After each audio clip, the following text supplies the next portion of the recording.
While the Sacramento Kings are working their way through growing pains, the rest of the West is leaving them behind. The Kings, with their loss to the Suns tonight, now fall to 8th place in the Western Conference, and the schedule isn't getting any easier. We'll break it all down right here on Locked On Kings. You are Locked On Kings, your daily Sacramento Kings podcast, part of the Locked On Podcast Network, your team every day. And now, ladies and gentlemen, it is that time for another episode of Locked On Kings. Hello and welcome into Locked On Kings, your podcast home for Sacramento Kings coverage all season long. Today's episode is brought to you by LinkedIn. LinkedIn Jobs helps you find qualified candidates that you want to talk to faster. Post your job for free at linkedin.com/LockedOnNBA. That's linkedin.com/LockedOnNBA to post your job for free. Terms and conditions apply. My name is Matt George. I have the privilege of being your host here. I'm a Sacramento sports reporter and anchor for ABC 10 News. And before I start and get into tonight's game, two quick things to clean up. Number one, I just got back from Las Vegas covering the Super Bowl, so you might be able to hear it in my voice a little bit. I'm a little bit hoarse, a little bit tired, but I had an amazing experience covering my first ever Super Bowl. Now, unfortunately, because of the Super Bowl, I missed my first Locked On Kings post-game podcast this season and in quite a long time. Right, I had a good streak going, but I did not do a podcast after the Kings loss in the afternoon to the Oklahoma City Thunder. So I apologize for that. I apologize for not having a show after that, but I'm back to start a new streak here tonight after this Kings game against the Phoenix Suns. That's number one.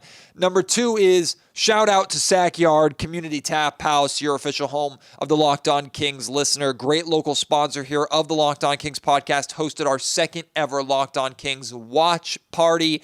Great turnout. Shout out to Luis, Andrew, Ashley, so many others that I got to meet and had the pleasure of speaking to and spending some time with and watching the Kings game with. I'm just unbelievably thankful for the amount of you that not just listen to the podcast, but those of you that came out to support the event, to support Sackyard, to watch the game with me. Unfortunately, we couldn't get a better result like the first watch party when the Kings beat down the Los Angeles Lakers, but it still was an awesome event, an awesome turnout. Shout out to Sackyard, too. I'll tell you more about them a little bit later in the show. But Kings fall to the Suns 130-125, and the Sacramento Kings are in the thick of growing pains right now. Now, a lot of people are surprised when they meet me. They're surprised to realize that I'm 6'4". I'm pretty tall. Now, I did not use that height for any basketball ability. There's a reason why I'm talking about the game, and I don't play the game. I suck at basketball. I just think I know the game and can blab about it.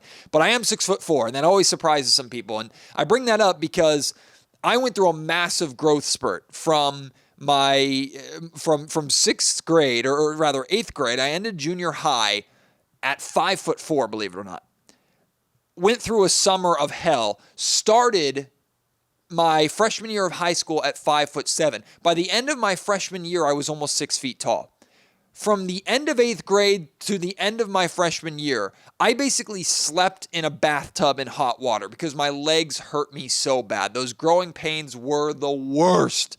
And right now, I feel like the Sacramento Kings are going through some of the worst of their growing pains. It's not that they're necessarily playing terrible basketball, but just big mistakes, especially in tonight's game in the fourth quarter, which will lay out whether it's consistency with how they play, growing pains on the defensive end of the floor, which are obvious, especially when it comes to three-point defense, growing pains with effort on a nightly basis by certain guys, growing pains with shooting the basketball at times, like the Kings have had nights where they can't miss from three-point range, and other nights where the entire team cannot seem to hit a shot and they take too many three-pointers. Right? There's growing pains scattered throughout this season for the Kings. But tonight, there were 4 significant growing pains, and unfortunately, they all happened towards the end of the game. The Kings turned the ball over 3 times in the fourth quarter. Ouch, that one stings. How about the Kings going 2 of 5 from the free throw line in the fourth quarter, including DeAaron Fox missing 2 free throws after he drew the flagrant 1 foul against Grayson Allen, who shocking. Grayson Allen, a flagrant foul. Never would have seen that coming. But he swings and kind of just a reckless swing across the side of DeAaron Fox's head. The Kings, I believe, had the lead at that time in the fourth quarter. He misses both of those free throws. Those are 2 points that Kings lost by 5, so I guess it didn't decide the game. But had the Kings made both those free throws, I think the circumstances of the game would have played out significantly differently. The Kings, as a whole, tonight, 18 of 24, 75% from the free throw line. Now, that percentage is not as bad as we've seen it many times this season, but 75% still not enough. You left 6 points at the line. You lost by 5. Easy math there. Of course, it's not an A to B comparison, but once again, free throw shooting is another thing that we can point to, especially clutch free throw shooting where Sacramento struggled.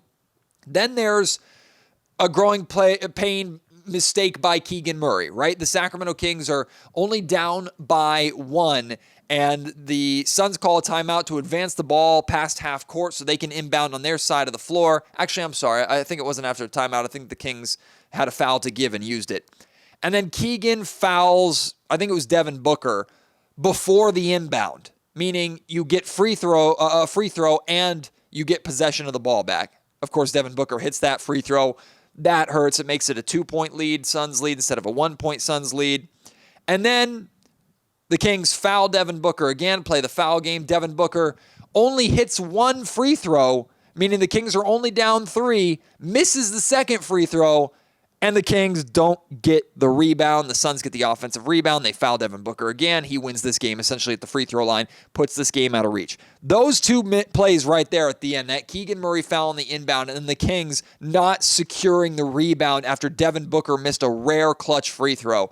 Those are winning plays that you have to make. You just have to make, right? And if you don't make plays like that, like you're going to lose. Now, these are plays, believe it or not, last season that the Kings, especially DeAaron Fox being the clutch player of the year, the fourth quarter, the Kings made a lot of those plays last season.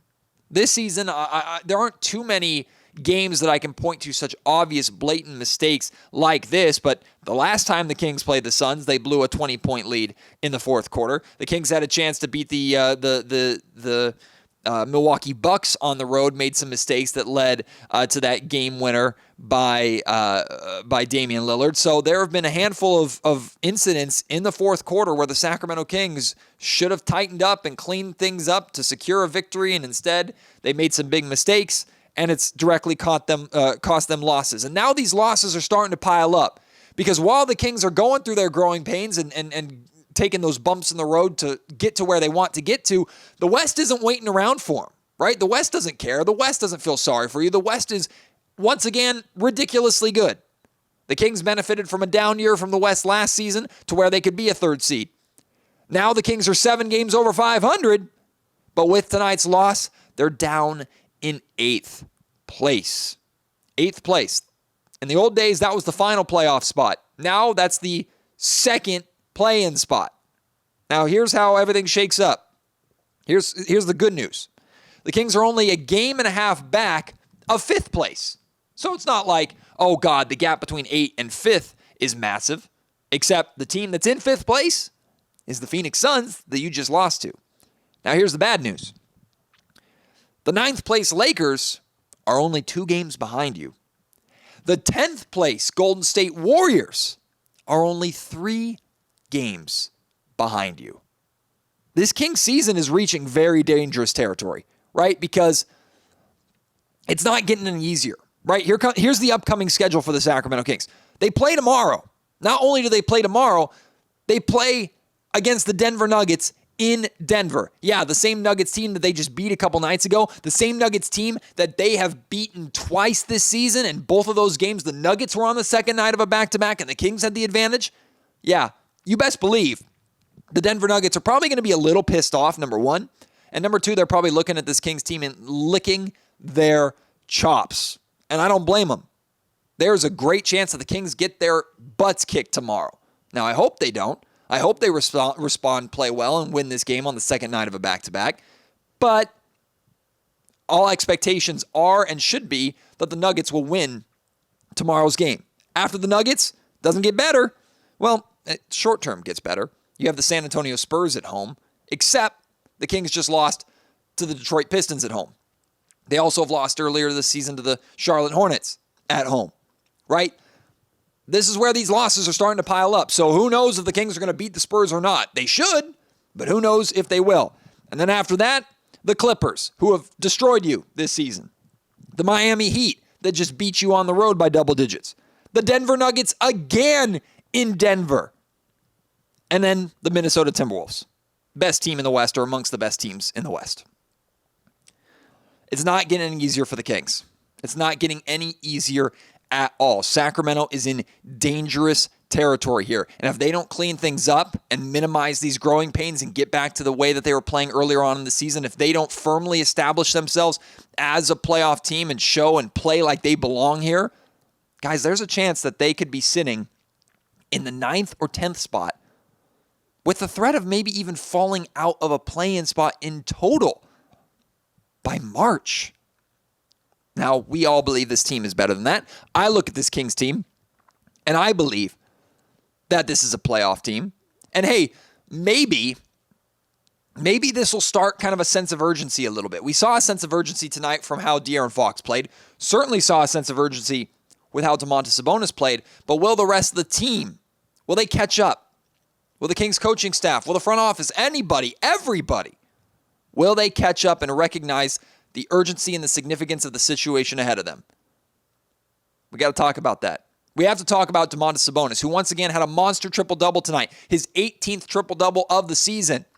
But you're not going to like the Kings' record in games that Sabonis has a triple-double. I'll explain more in just a second. Before I get to that, though, like I mentioned, today's episode of the Locked On Kings podcast is brought to you by Sackyard Community Tap House. This place is wonderful. I call it the home of the Locked On Kings listener for a reason. Sackyard has a revolving tap of all of the best local and brewed beers that you could possibly find. Plus, they have local wines for you to try as well. And, of course, your non-alcoholic drinks.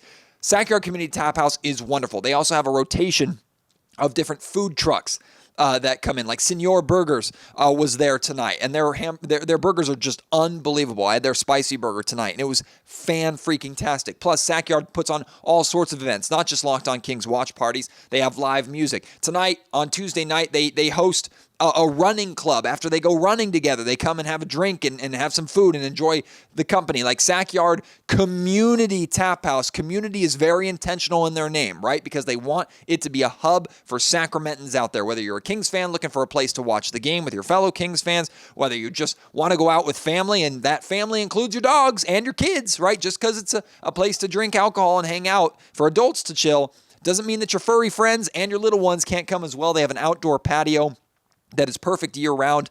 Cold nights, they have a fire pit. Hot days, they have misters. They have a lawn area with lawn games and all sorts of fun stuff for your kids and dogs. It's just an amazing, wonderful place to get involved with your community. Go and check out Sackyard Community Tap House. Make sure you mention Locked On Kings for 10% off your tab. And today's Locked On Kings podcast is brought to you by LinkedIn Jobs. When you're hiring for your small business, you want to find quality professionals that are right for the role. That's why you have to check out LinkedIn Jobs. LinkedIn Jobs has the tools to help you find the right professionals for your team faster and for free. LinkedIn Jobs isn't just another job board. LinkedIn has a vast network of more than 1 billion professionals. That's not a made-up number, which makes it the best place to hire. It gives you access to professionals you can't find anywhere else. LinkedIn does all of that while making the process easy and intuitive. Hiring is easy when you have that many qualified candidates. So easy, in fact, that 86% of small businesses get a qualified candidate within 24 hours. LinkedIn knows that running a small business and being a small business owner, you wear many hats, right? And you don't necessarily have the time or the resources to go through that hiring process. So let LinkedIn handle it for you. 2.5 million small businesses use LinkedIn for hiring. Post your job for free at linkedin.com/lockedonnba. That's linkedin.com/lockedonnba to post your job for free. Terms and conditions apply. I might as well put up a help wanted sign for Domantas Sabonis. And that might be a weird thing to say and kind of a weird platform to stand on a night where DeAaron Fox dropped 40 and Malik Monk had a really good night with 22 points, right? Those two guys were really, really good, and we'll get to them in a little bit, at least offensively. But Domantas Sabonis, once again, an absolute monster tonight. 35 points, 18 rebounds, 12 assists, 3 blocks, and 1 steal. It is his third straight triple-double. He is the first player in the NBA this season to have 3 consecutive triple-doubles. It is also now his 18th triple-double of the season, which leads Nikola Jokic by 3, so he's taken a firm lead. Of course, he leads the league in double-doubles, leads the league in rebounding. It's his 50th triple-double of his career. He's just the 11th player in NBA history to reach 50 career triple-doubles. He's also the first player since Larry freaking Bird to have a 30-plus point, 15-plus rebound, 12-plus assist, 3-plus block game. I mean, what more can I say about Domantas Sabonis? Well, the more that I have to say here is concerning. In the 18 games this season that Domantas Sabonis has a triple-double, the Sacramento Kings are 9-9. They're 500. And it gets worse. In the last 10 games that Domantas Sabonis has a triple-double, the Kings are 3-7. The Kings have lost 7 games of the last 10 that Domantas Sabonis has had a triple-double.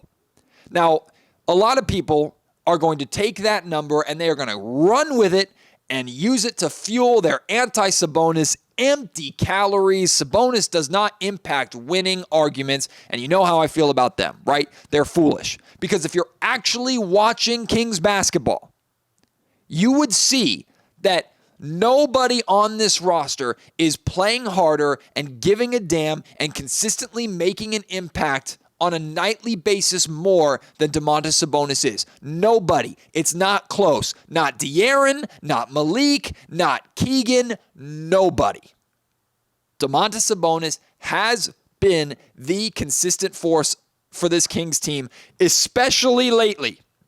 While the Kings have been sliding, Domantas Sabonis has been there knocking on the door, triple doubles, big plays, making impacts, influencing winning. And the rest of the team hasn't helped him out as much as they should. Right? The reality is Sabonis' teammates are letting him down. Now, it's not every single night, and it's not every single player, right? Different guys on different nights are letting him down. Like I mentioned tonight, DeAaron Fox had a super big night. DeAaron Fox did not let Domantas Sabonis down tonight. He and Malik did in one area, which I'll get to. But if I'm Domantas Sabonis, I'm incredibly frustrated. And Sabonis actually is the one that we've heard from the most during the bad stretches this season. And he's the one that has worn the emotion on his face, on his sleeve, and said the words that he's used express that frustration. If I'm Domantas Sabonis, I'm looking around going, guys, we cannot be 500 in the games where I'm putting up these monster numbers. Like every once in a while, if we lose a game where I have a 12, 13, and 10 triple-double, okay, yes. The Kings should never be losing a game where Sabonis puts up 35, 18, 12, 3, and 1. And only 1 turnover, by the way, as well. Kings should never, ever be losing a game with Sabonis putting up that monster of a stat column. If I were to tell you that Sabonis scored 35 and had that monster triple-double, DeAaron Fox had 40 points and flirted with a triple-double, and Malik Monk had 22 points, you would have told me, yeah, the Kings won that basketball game. And yet, tonight they didn't. Now let's talk about DeAaron Fox for a little bit, because he had a big bounce-back night. I think he had a night that maybe the loss changes how you feel about it, but I had a lot of Sacramento Kings fans reaching out to me and expressing to me their concern with DeAaron Fox. In fact, I had multiple fans and listeners of the podcast ask me directly about DeAaron Fox and my thoughts on him tonight at the watch party. Had I done a Locked On Kings podcast after the Oklahoma City Thunder loss, I would have told you that I was not as down or doom and gloom on Fox and how he was playing in that game compared to some people. Now, it wasn't just his numbers that were down a little bit. Some people had an issue kind of with his effort and him being lackadaisical. There are times where I think DeAaron is coasting. And I've talked about this before. I've talked openly about if DeAaron Fox is hurt, It wouldn't surprise me. I know his ankle's bothering him. I know his shoulder's bothering him. That being said, if he's cleared to play, if he's going out there, that's not an excuse to me, right? You're expected to be the star. You're expected to be the leader. Go out and lead. So I'm not really going to even talk about that or use that as an excuse. Maybe he's not at 100%. He certainly doesn't look like he's at 100%. But he probably should be playing better than he is. And the injuries or being banged up and bumped and bruised, to me, that's just not a valid excuse for a player of his stature at this position in the season. It's just not for me. Not that I'm not trying to take away anything from him, and I'm not trying to say that he's 100% healthy and that he should just fight through the pain, right? Because I'm certainly not going through it. But I don't think DeAaron would use that as an excuse. The Kings aren't going to use it as an excuse, so why the hell would I? But I wasn't too concerned with DeAaron. I do think he coasts from time to time. I also think this Kings team coasts from time to time. If you listen to my Locked On Kings podcast after Monte McNair's trade deadline press conference, one of the things he said in there was he mentioned hey, we get to the playoffs and that's where we think our experience from last season and that playoff series against the Warriors will really pick up and really shine. And what I took away from that is, man, this Kings team might just be trying to get there. And once they get there, then they believe, okay, that experience will kick in. They'll take off. DeAaron Fox will go to that superstar level. Domantas Sabonis is going to play better in the playoffs than he did last year. Kevin Huerter and Harrison Barnes will make more of an impact. Keegan Murray's the best isolation defender in the league, plus is improved on the offensive end. Keegan Murray will be better for a full series. The Kings bench will be better for the full series. I understand that betting on internal growth for the Sacramento Kings, that's been kind of their whole foundation coming into this season. That being said, I don't want this Kings team to just coast, because here they are in a situation in the standings where they cannot afford to coast. But DeAaron Fox bounced back tonight. 40 points, 9 rebounds, 6 assists, 3 steals, but 6 turnovers. Of course, I mentioned the clutch free throws that he missed. It is his 5th game this season where he scored 40 or more points. Of course, he has a boatload of 30-point games on top of that. So we know DeAaron can score. It's his first game over 20 points in the last 5 games since February 3rd. He's bounced back. But speaking to the conversation that we just had about Domantas Sabonis, he consistently needs to show up as much as Sabonis does. And he doesn't. And again, there could be a ridiculous amount of circumstances for that. Being banged up, having a baby at home, life happens, guys, and he's human too.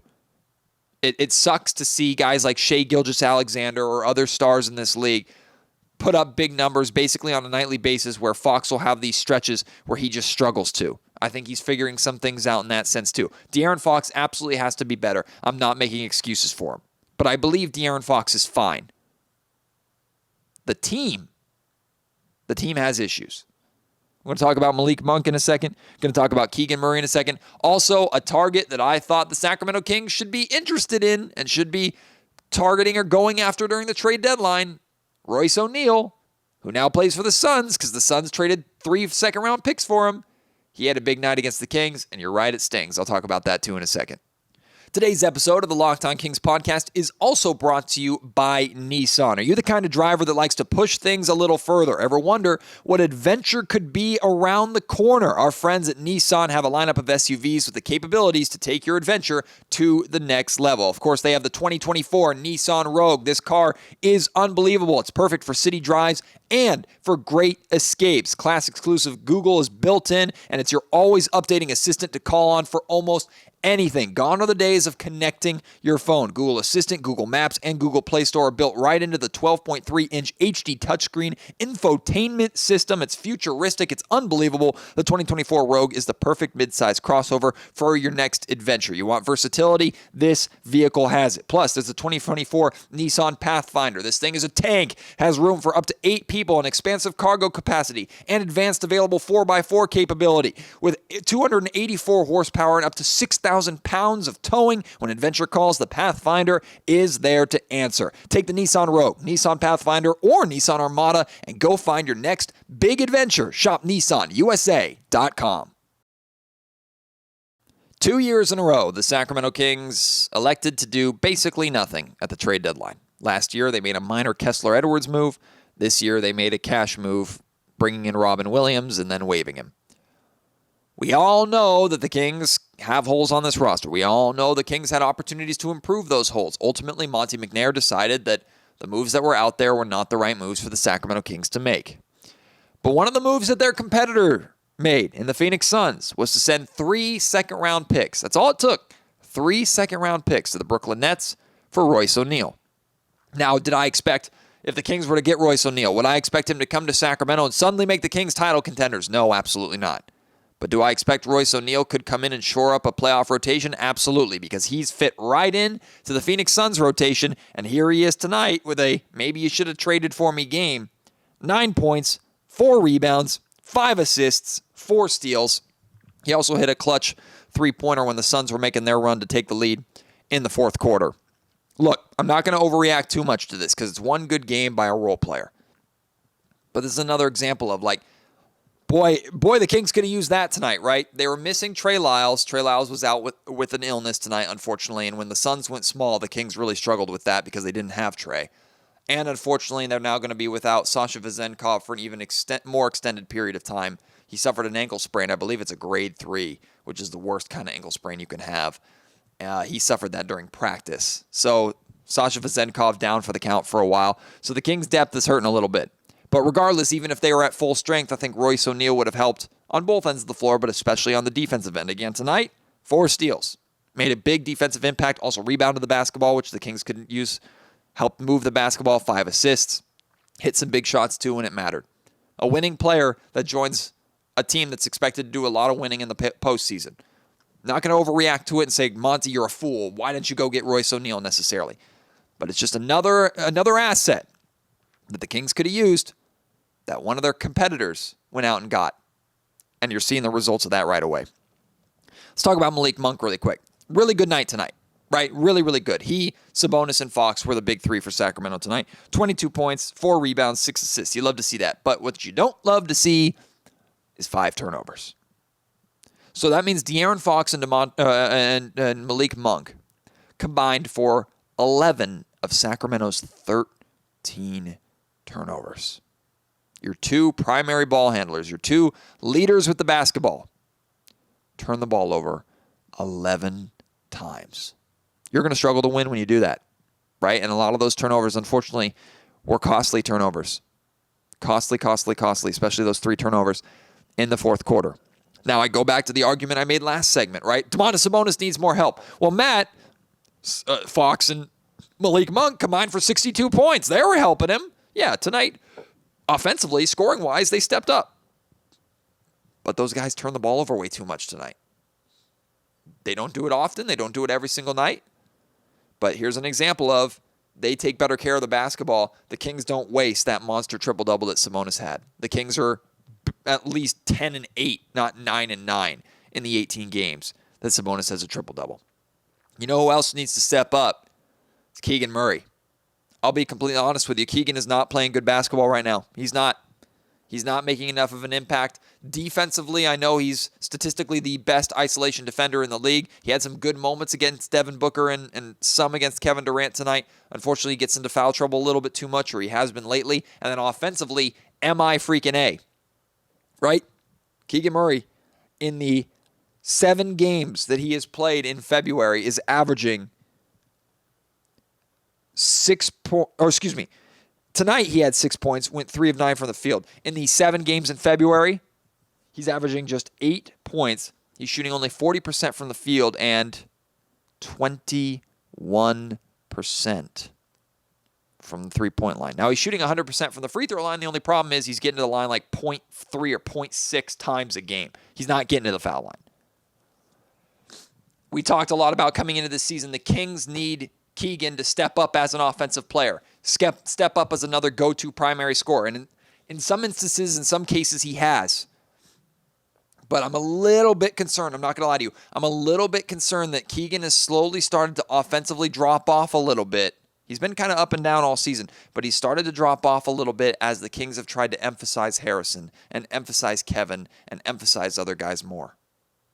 Keegan has to find his way to be offensively impactful. And then when he does, he has to demand the ball more, and the Kings have to do better to get him the basketball, because that's been an issue as well. Keegan gets going, and with the exception of that near 50-point game that he had earlier this season, the Kings aren't feeding him the rock enough. Growing pains. Growing pains for Keegan, growing pains for the Kings involving Keegan. The West isn't waiting. How you feeling? Kings lose 131-25. It's just another loss, and the record is still good. But your record is only good or bad, marginal, or in relation to your conference that you're in. Doesn't matter that the East is weaker than the West. It sucks. If the Kings were in the East, they'd be in a better position, but they're not. They're in the West. It's hard as hell, and you just have to deal with it. Nobody feels sorry for you. How you feeling about the Kings? How you feeling about them being in 8th place?